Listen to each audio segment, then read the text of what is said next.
गुड़िया झा समस्त मिथिलावासी के प्रणाम और सब गोटे के होली के बहुत बहुत शुभकामना।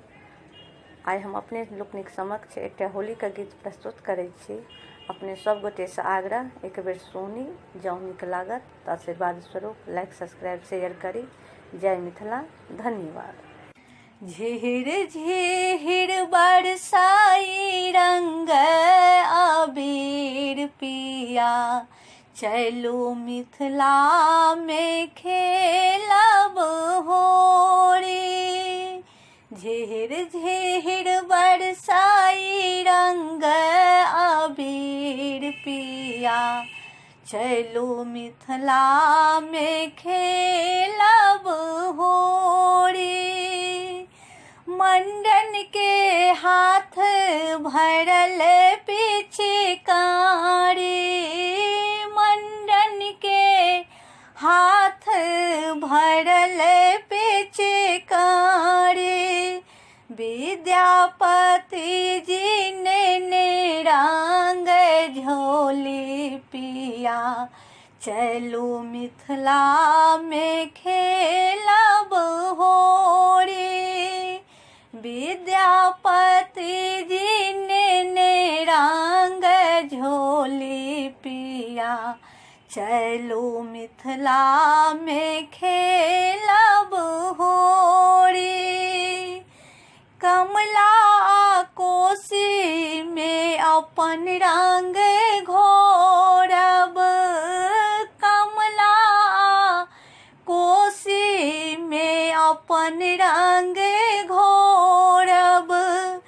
उगना महादेव के संग फागो खेलब, उगना महादेव के संग फागो खेलब। गोनू झा के संग आँख मिचोली पिया, चलू मिथिला में खेलब होरी। गोनू झा के संग आँख मिचोली पिया, चलू मिथिला में खेलब होरी। अयाची के बारी सब भांग तोरी लाएब, अयाची के बारी सब भांग तोरी लाएब। सलहे सक आंगन तिलकोर तराएब, सलहे सक अंगना तिलकोर तराएब।